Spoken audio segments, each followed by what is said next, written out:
Good afternoon, everyone. Good afternoon. I'm Maximilian Nakitto, working with the Uganda National Bureau of Standards Certification Department. Desire has just been presenting the certification process, but as all you are aware, certification is based on standards. In principle, certification is based on standards. So I'm going to go through, as everyone has been noted, today's serials, but it looks like the main serial is made, so we'll have a light in that. So,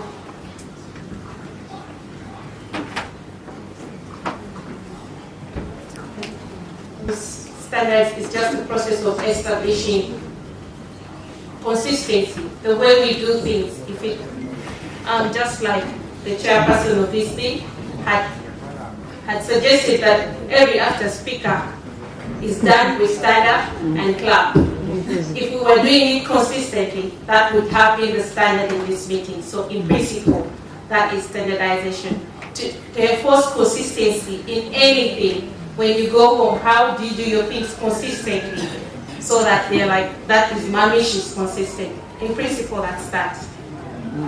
Another mandate of UNBS is quality assurance, and in principle, certification ensures quality. Quality has a number of aspects, and quality can be dependent on an individual. What is quality to you? What does it mean when you talk about quality? But in this case, quality is dictated by the standards, so they provide us those specifications. And another mandate is metrology. In simple terms, metrology is to do with the science of measurement. For example, you guys produce grains, then you put in a 50 kg bag. Then you have your weighing scale, and your weighing scale says it's 50 kilograms, but actually it is 60. You're losing that 10. And if it's saying 50 and yet it's 40, the consumer is being cheated. So metrology, we calibrate those equipment to give the true value of that commodity. And the last one is testing. In principle, testing is to find out if you say my moisture content is supposed to be 14, then you test and it reads actually 14 for safety purposes, for quality purposes. So those are the 4 mandates of UNBS. So, okay. So what is the meaning of a standard? A standard has to be documented. If you're producing your grains and you say here, our standards, when we receive our grain, we have to first open, pierce, test, and do that. If that is not documented, there will be lack of consistency. God forbid, if the person who has been doing it is not around, and you say, Maxi, come and start testing our product, where will I start from? I have to have a document which I will follow. So that there is a sense of consistency, so it has to be documented. That is the standard. And when it's documented, it has to be approved.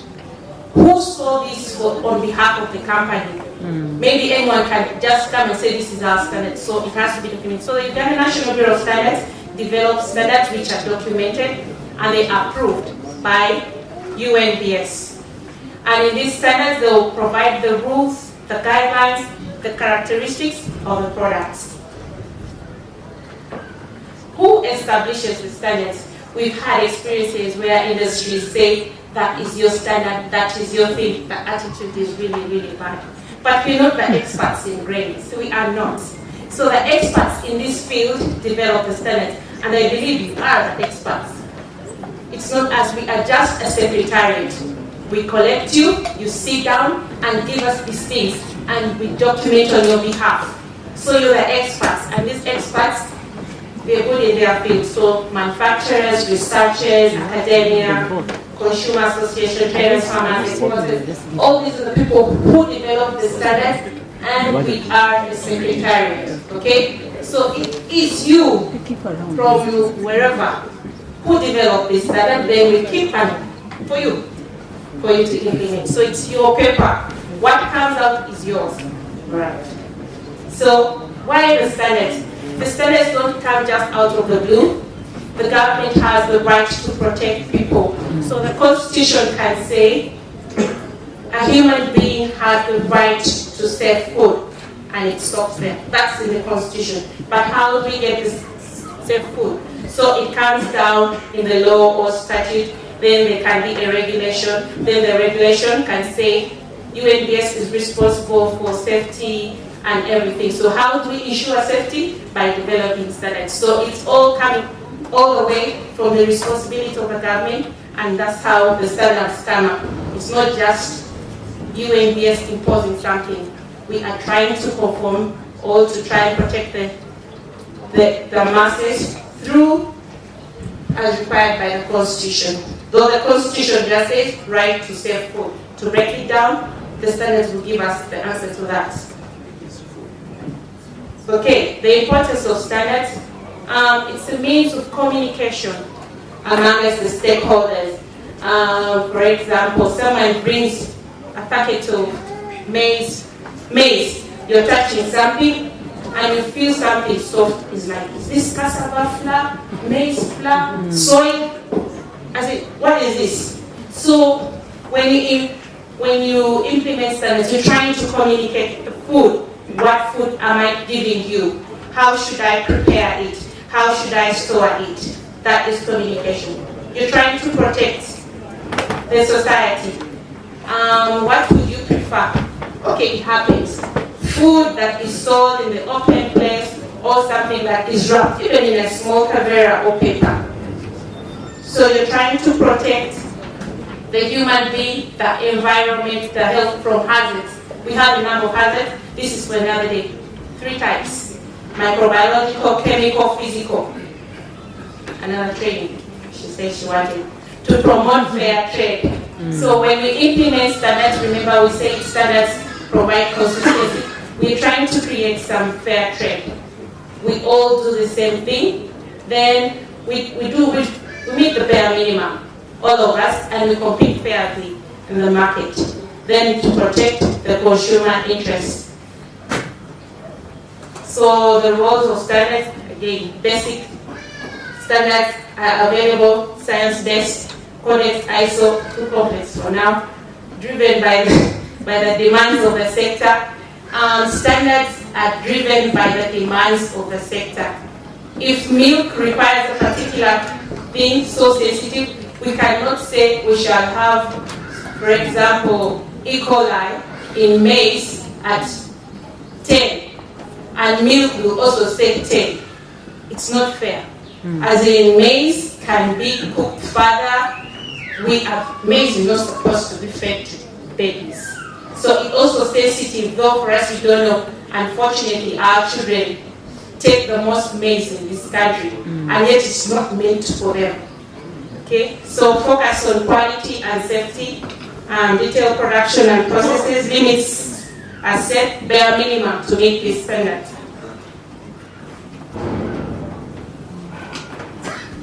Standards for grains have been with us since the early 1990s. They've been here, and now we've moved away from Ugandan standards, and now we're going to the East African standards. What is baking now is the African standards, so that we are all going to start in the near future to implement the African standard. What are we trying to do here?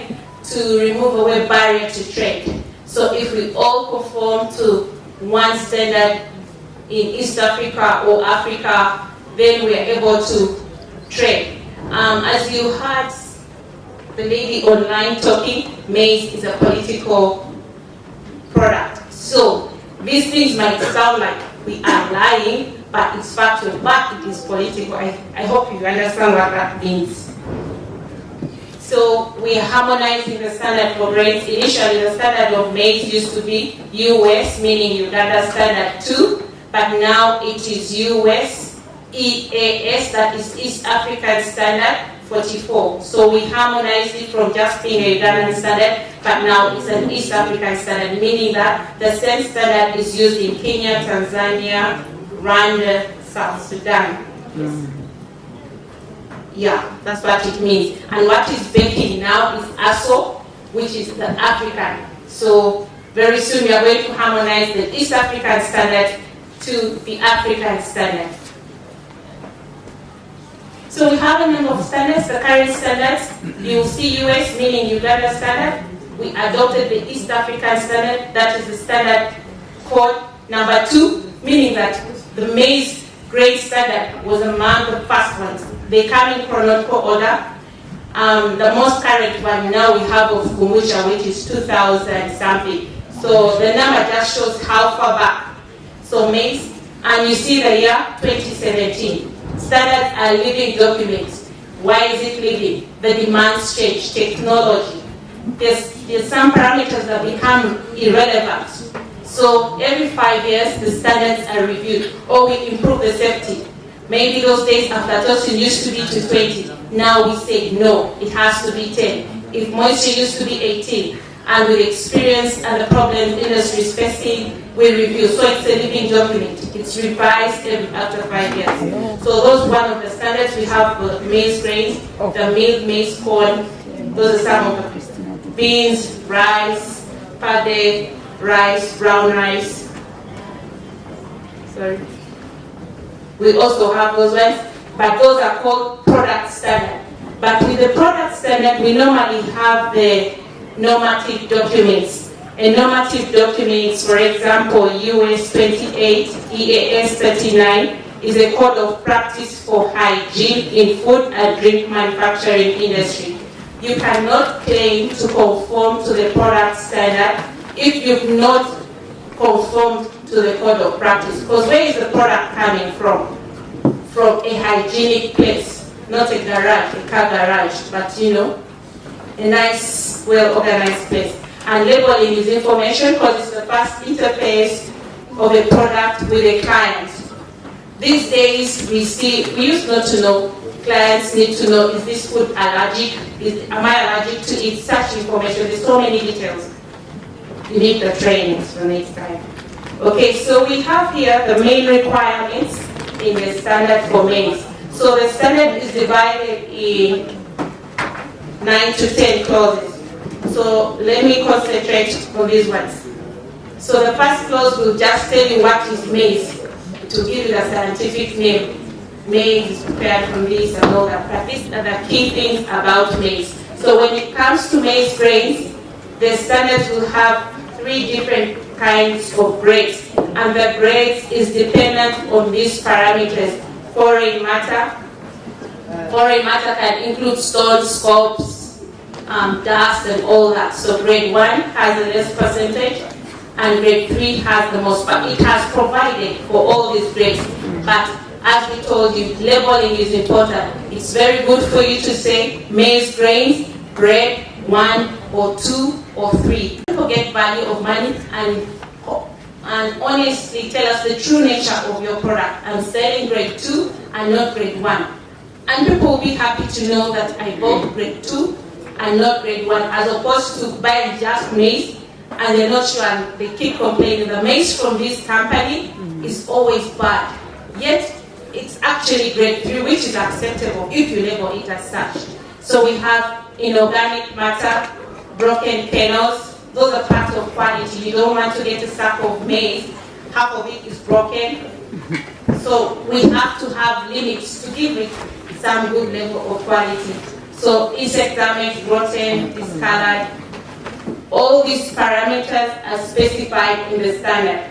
You can get the standard from our website. They are at a cost, not for free, unless you're under our present. Still, they are at a cost.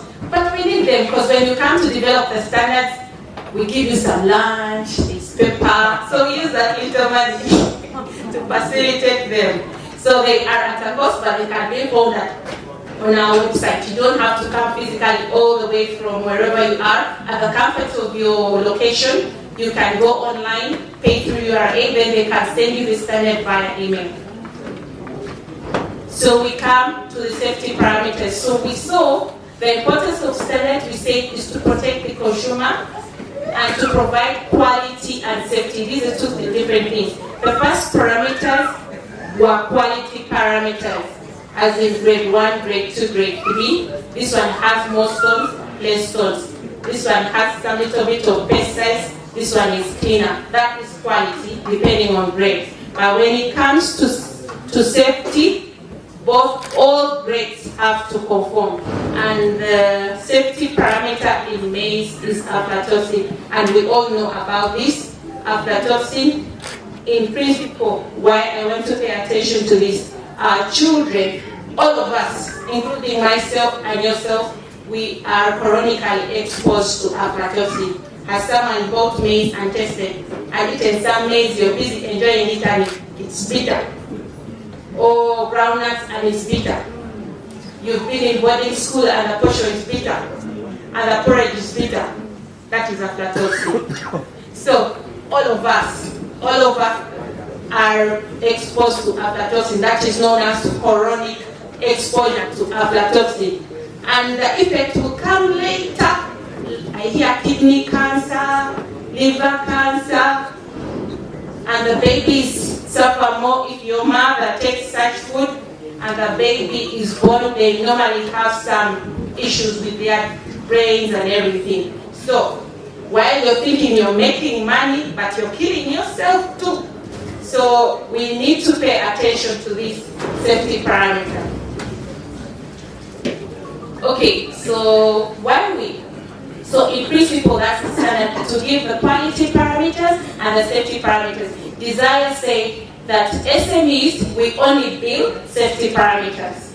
Why? Safety. If something is not safe, then it's not food. But the big companies, we shall build safety plus the other quality parameters. But if you want to export, you become big, not small.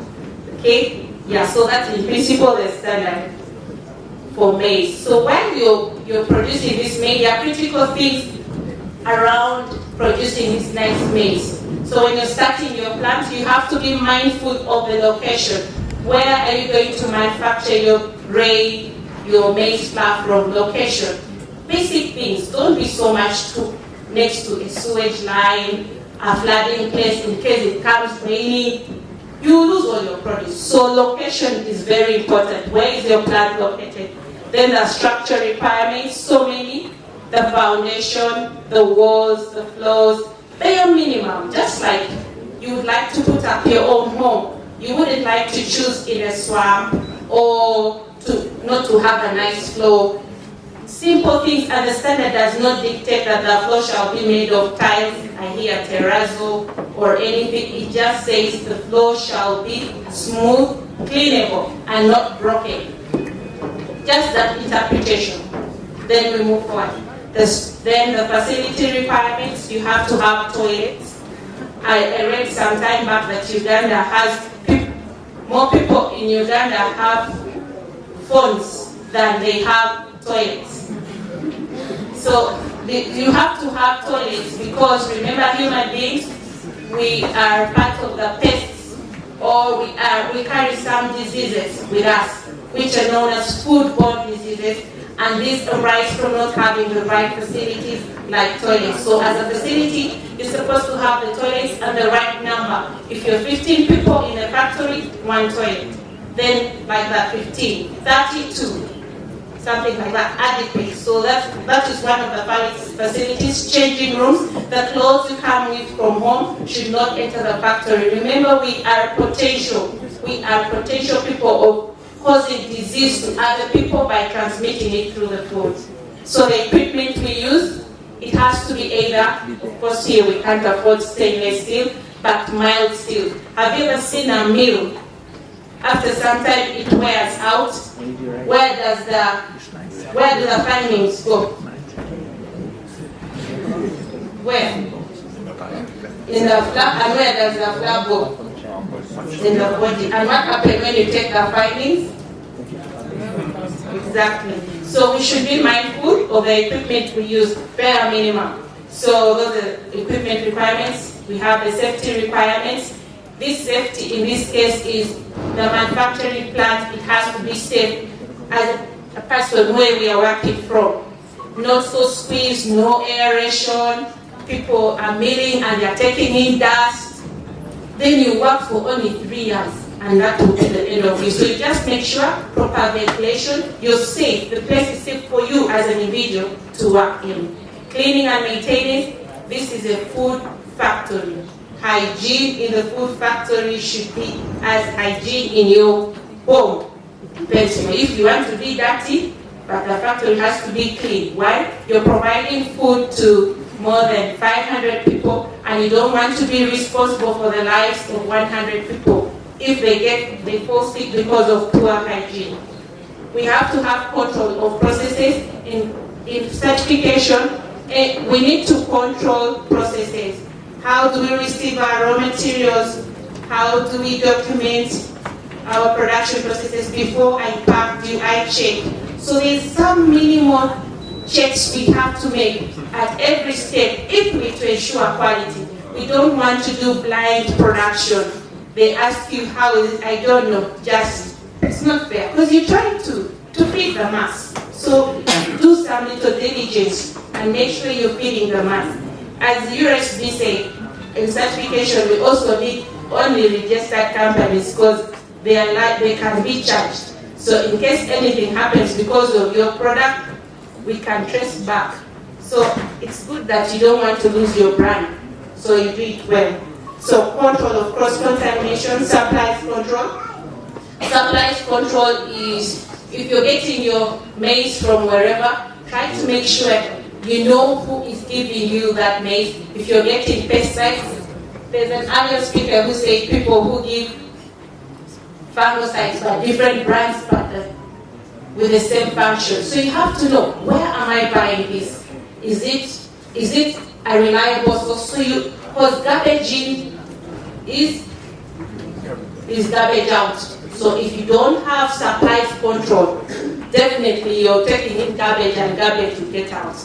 Okay, storage, you have to have good manufacturing storage. Pest control, already you're aware of that. Record keeping, everyone has been talking about records. In certification, if an activity is not documented, we assume it's not done. So if you say, I do this, you document the critical processes. Personal hygiene, you have to have personal hygiene. People who handle food have to be medically fit to handle food. When I have typhoid, I handle your food, you will also get typhoid.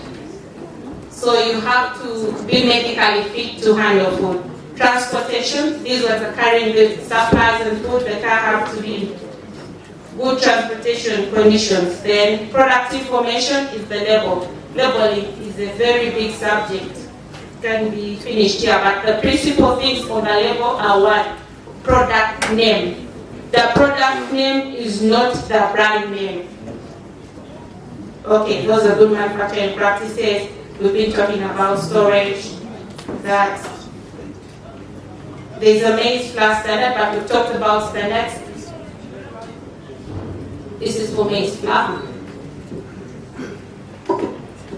Those are all, in principle, I think we've seen standards give quality and safety issues. So the challenges we are facing as UNBS, the value chain actors still do not see the value of standards. People don't still appreciate the value of standards. There's a lack of knowledge of the public to understand the standards. I think there's a lot of training there. The culture of quality is still lacking among us. Enforcement is facing challenges, and the unstructured systems whereby someone can buy maize anywhere, anytime, all those challenges. Then in conclusion, we all have a role to play in standards. Farmers and traders, you are very, very critical. Then if food is not safe, if anything you produce is not safe, it's not food. Then we need to change our attitude towards standards and quality. If you want any more information, you can get it from our website. The first one is where you get the standards, the application, testing fees, and all this can be done on your smartphone. People are being busy there. I hope you can access them now and see what we're talking about. Thank you.